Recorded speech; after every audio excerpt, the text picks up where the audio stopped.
Halo everyone, dimanapun berada. Sobat-sobat Warin, di video yang kemarin, yang tampak di layar ini ya, yang berjudul Sejarah Asal Mula Trinitas Meracuni Kekristenan, sudah kita paparkan bahwa sesungguhnya doktrin Trinitas baru merasuki kekristenan sejak sekitar abad Ji-samsu atau abad 2, 3, 4. Ya. Dan sebelumnya kekristenan sama sekali tidak mengenal doktrin Trinitas. Nah, video kali ini ada hubungannya dengan video yang kemarin. Yaitu di mana dalam video kali ini saya ingin mengingatkan saja tentang adanya sejarah gereja yang acap kali atau seringkali disembunyikan oleh guru-guru pengajar Trinitas. Nah, sejarah gereja yang mana ini yang disembunyikan oleh guru pengajar Trinitas? Ini yang akan kita ungkap pada video singkat kali ini. Nah, sobat-sobat Warin, video kali ini kita beri judul Sejarah Gereja yang disembunyikan oleh para pengajar Trinitas, atau fakta data-data sejarah gereja yang jarang diungkap atau disampaikan oleh guru-guru pengajar Trinitas. Nah, langsung saja ya, apakah itu? Di video yang kemarin kita sudah mendengarkan bahwa sesungguhnya Trinitas baru mulai merasuki gereja atau kekristenan itu sekitar abad 2, 3, 4 atau abad Ji-samsu ya. Di mana di dalam konsili Nikea, konsili Ekumene pertama tahun 325, ini belum Trinitas sebenarnya, baru Duinitas ya. Jadi yang dijadikan oleh sebagai Allah yang Maha Kuasa oleh konsili Nikea ini hanya Yesus dan Bapa. Belum ada Allah Roh Kudus, belum ya. Kemudian di tahun 381 baru terjadi konsili Konstantinopel ya. Jadi tahun 381 konsili Konstantinopel yang baru menetapkan Roh Kudus juga dijadikan sebagai Allah yang Maha Kuasa. Nah, ini terjadinya Trinitas. Jadi tahun 325 konsili Nikea ini bisa dibilang Duinitas. Sedangkan 381 konsili Konstantinopel baru Trinitas. Nah, apa hal penting atau sejarah gereja yang sering disembunyikan oleh para pengajar Trinitas? Kalau di Indonesia ini misalkan seperti ada ya, guru-guru pengajar Trinitas seperti Pendeta Stephen Tong, seperti Pak Bambang Nursena, Daniel Biantoro, dan kawan-kawannya ya. Ini jarang sekali membahas hal ini. Yaitu adalah 2 tahun penting ini Sobat Warin. Yaitu yang terjadi di tahun 336 Masehi dan tahun 337 Masehi. Ya.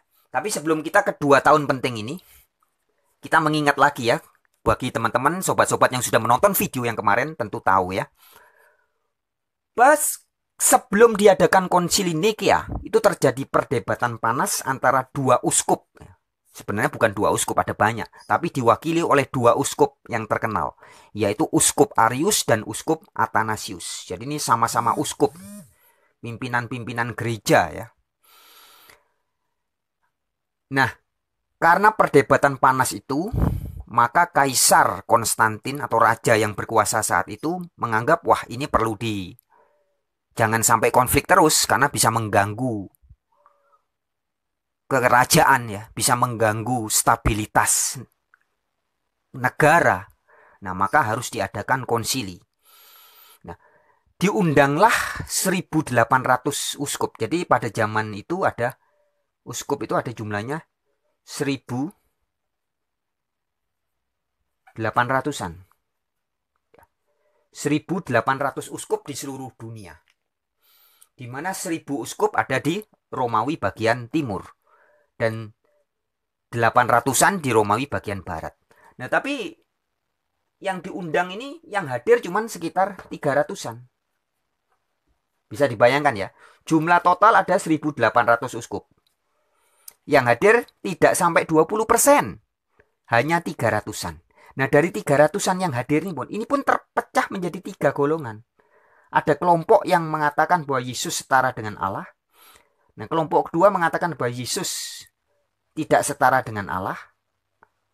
Dan kelompok 3 mengatakan bahwa Yesus ini mirip dengan Allah. Jadi 3 kelompok ini berbeda paham. Tetapi atas kepentingan politik akhirnya yang dimenangkan kelompok yang pertama, yang mengatakan bahwa Yesus setara dengan Allah. Nah, tetapi hasil dari konsili ini pun tidak serta-merta disepakati oleh seluruh pihak. Maka pihak-pihak yang mengatakan bahwa Yesus tidak setara dengan Allah pun diasingkan, dibuang ya.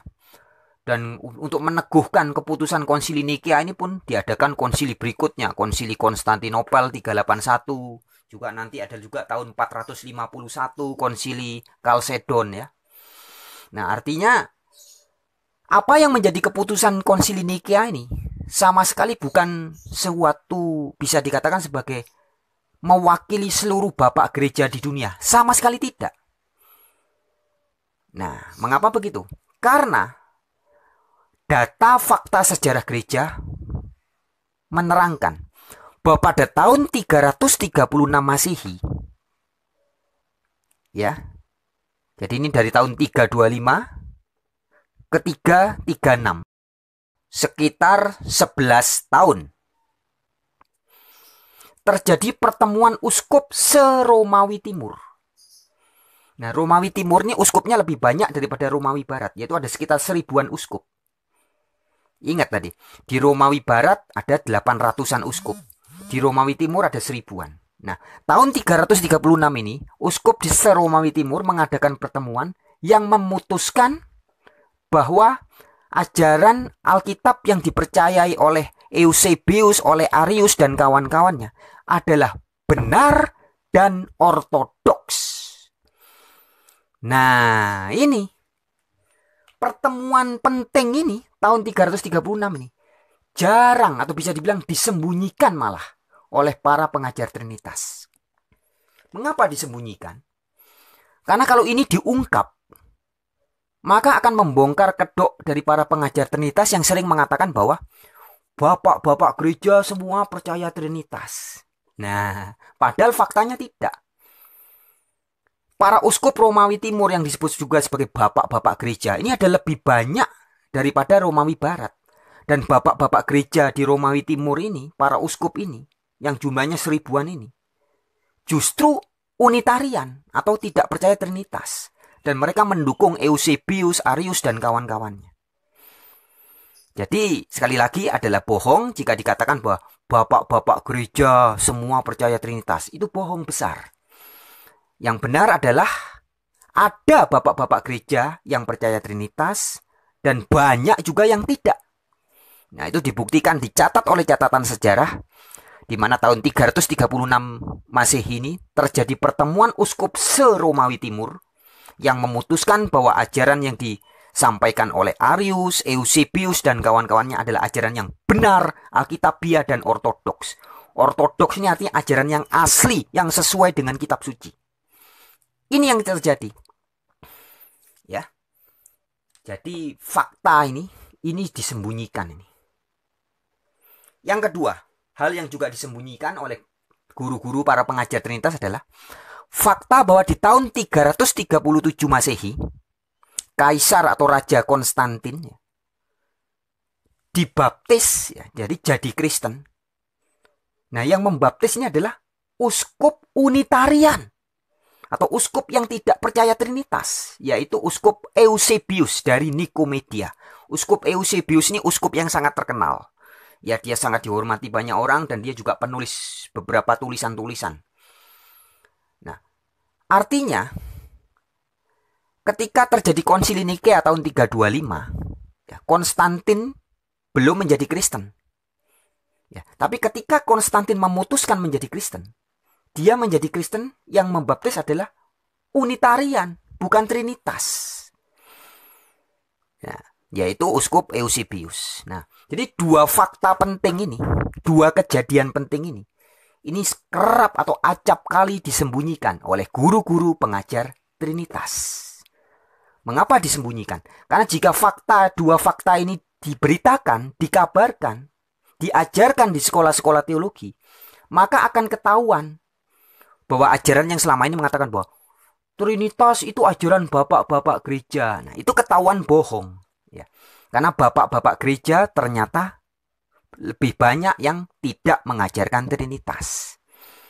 Ya, jadi catatan-catatan sejarah penting ini disembunyikan. Oke sobat-sobat Warin, jadi ini hal penting. Sebenarnya video ini hanya melengkapi video yang kemarin ya. Sebenarnya di video yang kemarin sudah ada, cuman saya hanya ingin mempertajam lagi supaya sobat-sobat Warin jangan lupa. Jadi selain tahun-tahun penting tentang Trinitas, kalau selama ini yang sering terdengar kan tahun 325 Konsili Nikea, 381 Konsili Konstantinopel, kemudian tahun 451 ya. 451 Konsili Kalsedon. Tetapi 2 tahun penting ini, 336 dan 337 ini, sebenarnya ada beberapa kasus lain ya yang juga penting. Tapi saya hanya mengingatkan sobat-sobat Warin, ada 2 tahun penting banget ya, penting banget ini, yaitu tahun 336 Masehi dan 337. Yang jika ini diberitakan, maka klaim dari para pengajar Trinitas yang mengatakan bahwa bapak-bapak gereja semua percaya Trinitas itu akan runtuh dan gugur. Sebab faktanya ada banyak ribuan bapak-bapak gereja di Romawi Timur, para uskup, yang justru menolak Trinitas dan malah mengatakan bahwa ajaran yang disampaikan oleh Eusebius, oleh Arius dan kawan-kawan adalah ajaran yang benar, alkitabiah dan ortodoks atau asli. Dan fakta kedua adalah 337 Masehi, Kaisar Konstantin dibaptis atau jadi Kristen. Justru yang membaptis adalah uskup Unitarian, yaitu Eusebius dari Nikomedia. Baik sobat Warin, kiranya video ini bisa bermanfaat dan saya mengucapkan terima kasih bagi siapapun Anda yang sudah memperhatikan video ini. Dan kalau bisa bagikan video ini ke sebanyak orang ya, terutama orang-orang yang mau mempelajari sejarah gereja, supaya fakta sejarah ini terbongkar. Fakta sejarah ini sering disembunyikan selama ini. Dan sudah saatnya seluruh dunia tahu bahwa klaim-klaim yang mengatakan bahwa bapak-bapak gereja semua percaya Trinitas itu hanyalah kebohongan publik belaka. Baik, sekian video kali ini dari saya, wartawan Injil untuk Indonesia. Haleluya.